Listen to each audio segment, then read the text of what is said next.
All right, hello again, everybody. This is the Fantasy Sports Boss Football Friday. Welcome to the Fantasy Football Podcast.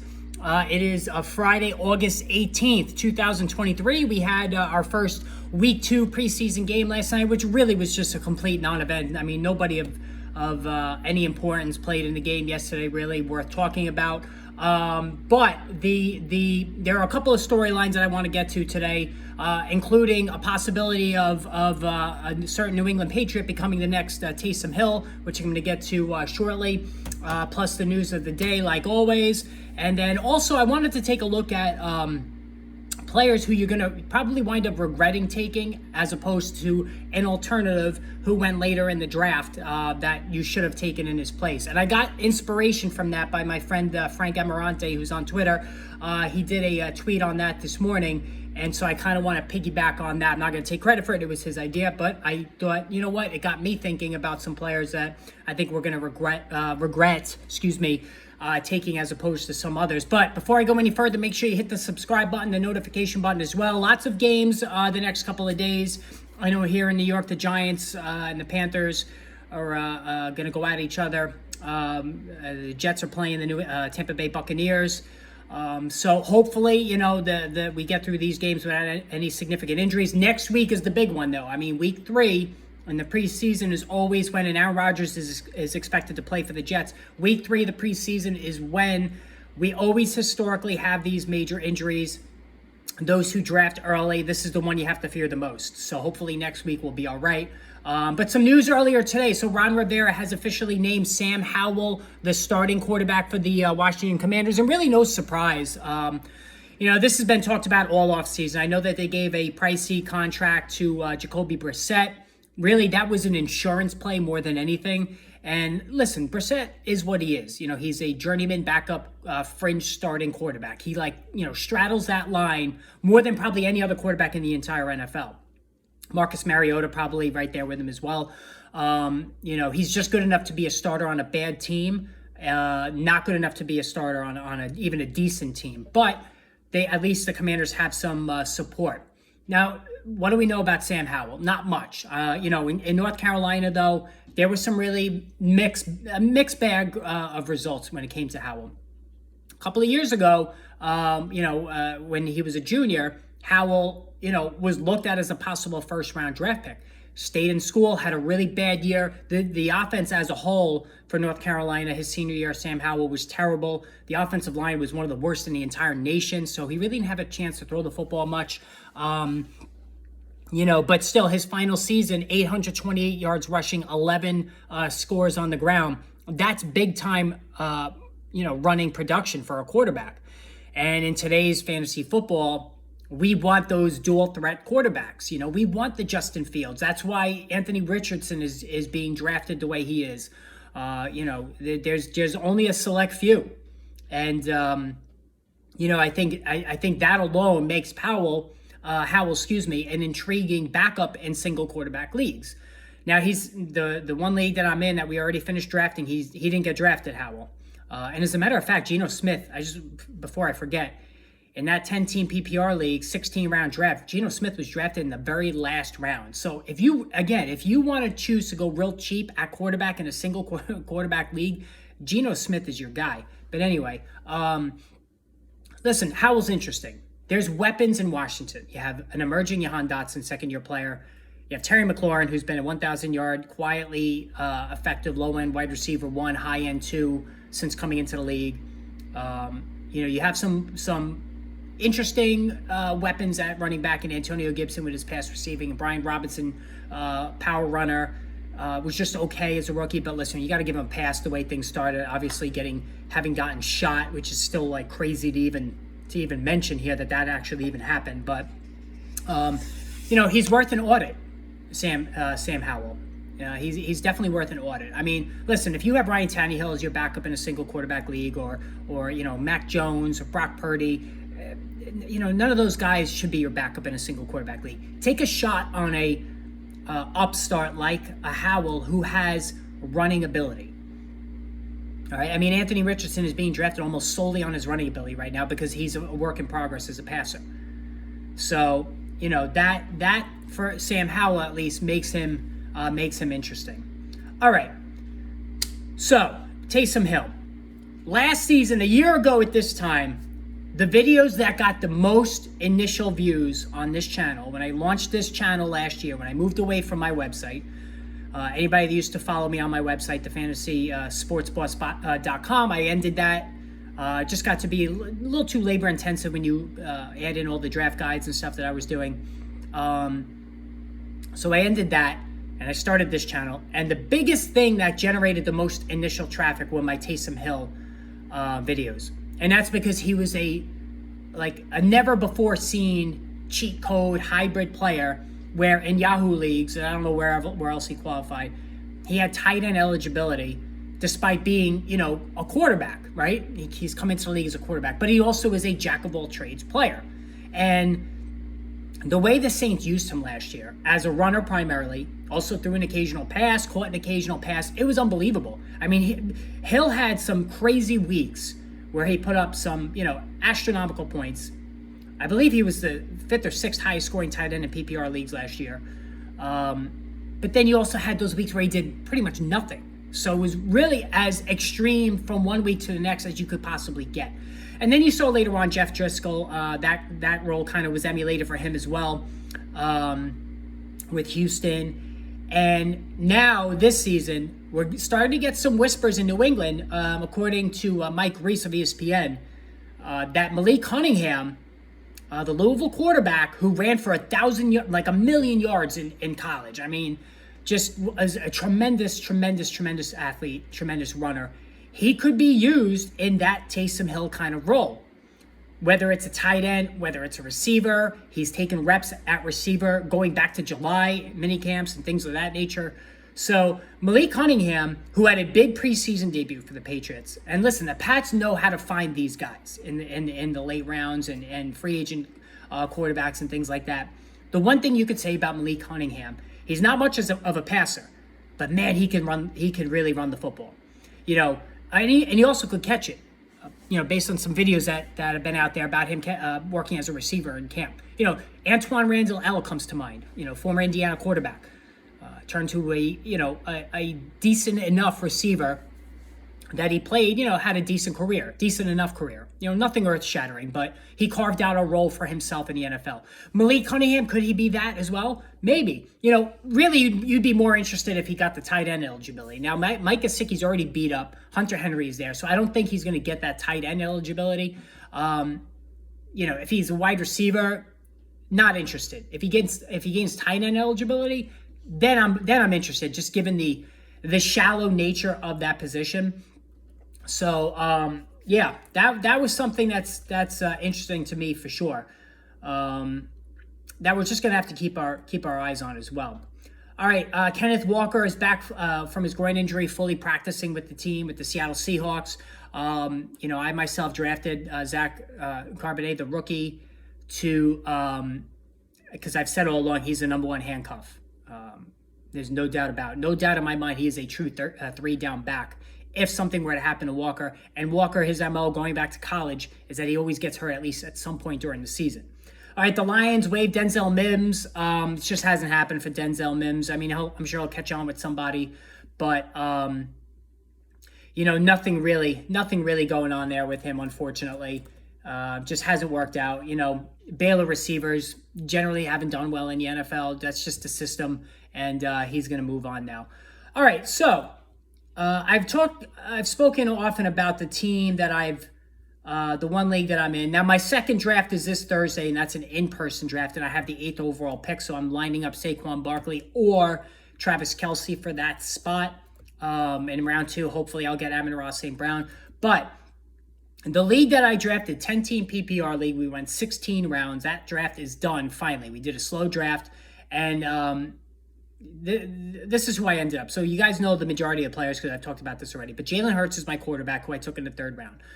Justin Jefferson, I had the 2nd pick. CMC went first. I took him. Garrett Wilson, I got in round 2.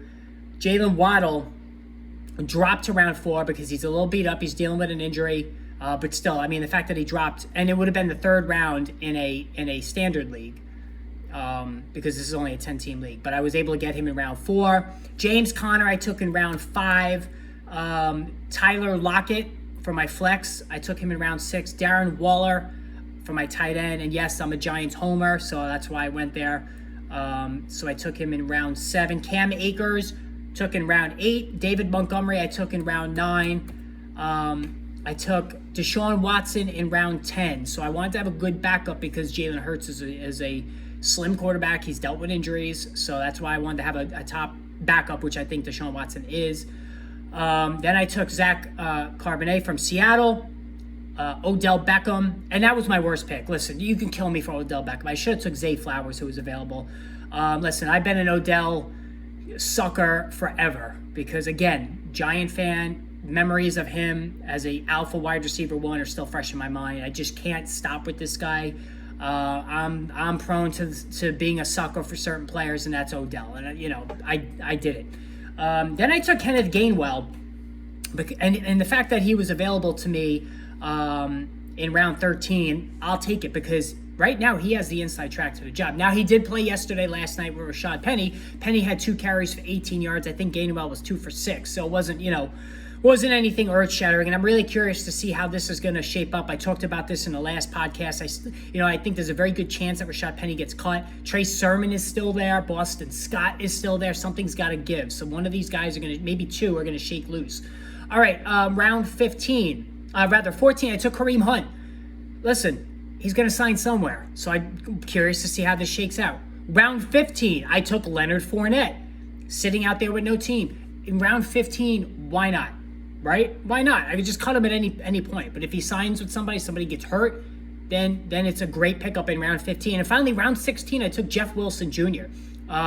Devin Arcane was taken a couple of rounds earlier. Raheem Mostert went undrafted. And I figured the last round, I think he's going to lead the Dolphins in rushing yards. I really do. Now, I didn't take a defense. We have a defense in this league. No kicker. I did not take a defense. So I'm going to have to pick a defense as we get closer to the season. And my number 1 defense, if you choose to go value, is the New Orleans Saints. I think the New Orleans Saints, they have a really easy schedule, plush matchups throughout the season. I think the Saints are a great defense that went undrafted in my league. I'm going to pick them up at some point, all right? And I'm probably going to drop, whether it's Wilson, whether it's Fournette.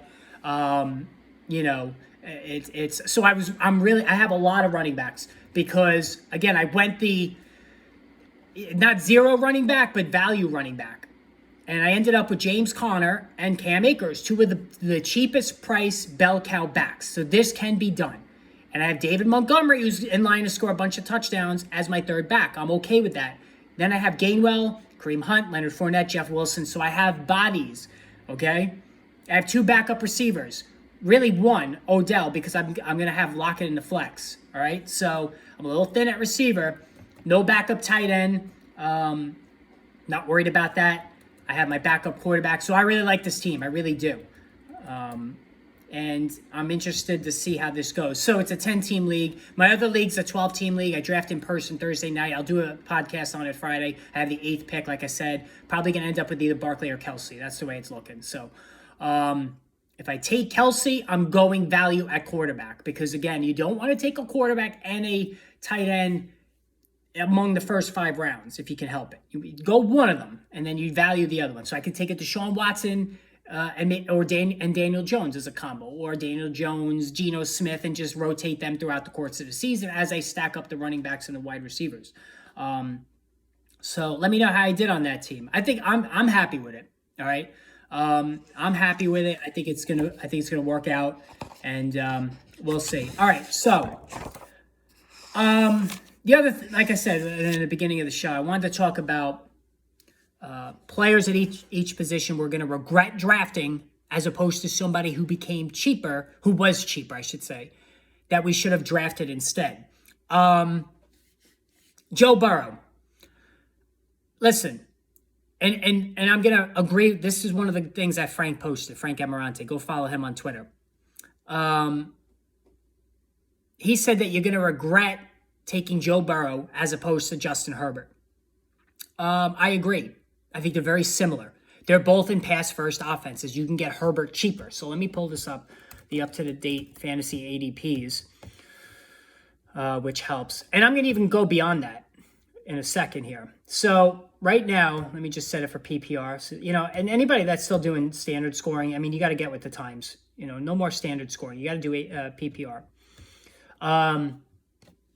So Joe Burrow right now is, all right, come on, computer, let's go. PPR scoring, let's go. So right now, Joe Burrow is QB4, all right? Hold on, bear with me 1 second, guys. I'm sorry about that. All right, yeah, so Joe Burrow right now is QB4, 33 overall. Justin Herbert's QB6, 43 overall, so 10 slots later. But I'm going to go even further with this.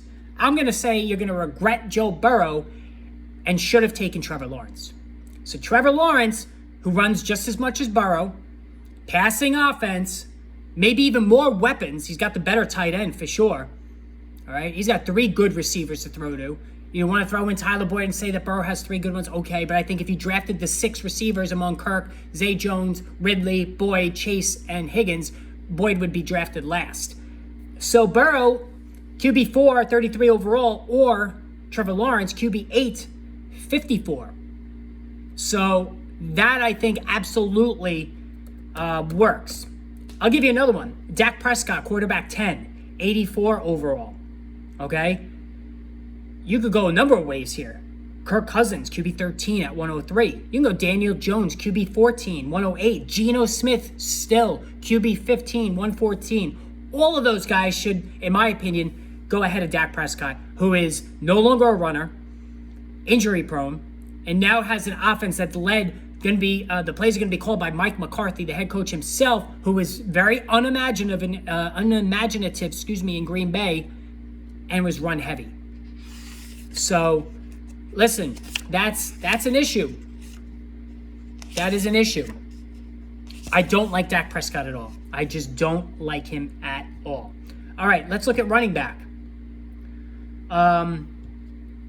Listen, I think if you're looking at, and we don't even know what Bijan Robinson is. That's the thing too. Bijan Robinson right now is running back 3, 9th overall. Tony Pollard, running back 7, 19 overall. I think you're going to regret that. We're drafting Bijan Robinson based on hype, based on college production, which was out of this world, but it's conjecture at this point. Tyler Allgeier's not going away. He's going to be used. Cordero Patterson is still there. Not sure how much he's going to be used as a runner, but he's still there. Tony Pollard has almost no competition, and he's done it. He had an electric year last year. He's going to do it again this year. And again, just like when I talked about Dak Prescott, this is going to be a run-heavy offense. So Pollard is going 10 slots cheaper. Okay? Right now, let me look at some other ones here. Aaron Jones, running back 17, 44th overall, right? Najee Harris, running back 10, 26 overall. Bullshit. Najee Harris is the running back 10, the guy who can't average 4 yards a carry, who's getting massive heat from Jaylen Warren, could be a timeshare.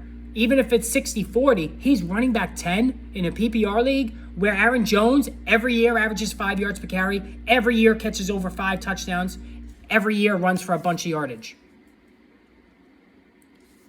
Aaron Jones is the better value. Much better value.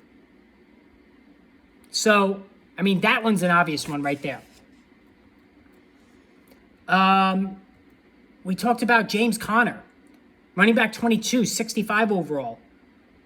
Dameon Pierce, running back 15, 42 overall. They're the same player. One's younger. They both got injured last year. Conner doesn't have any competition. Okay? Dameon Pierce does. He's got Devin Singletary there. So that's another one that we got to look at in terms of regretting.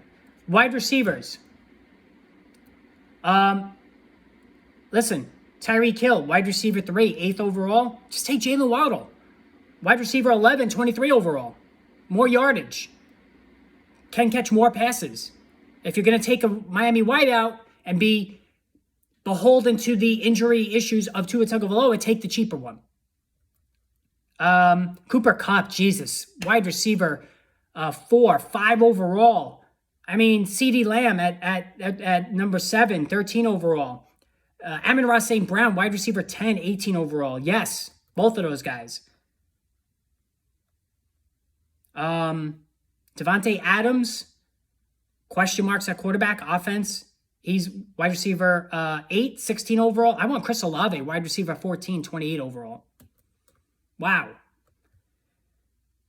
And then tight end.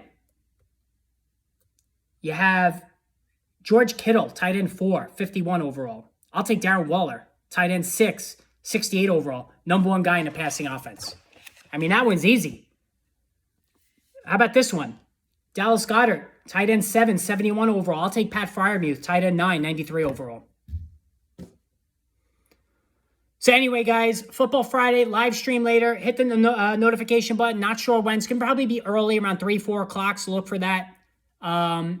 Until then, I will chat with you all later.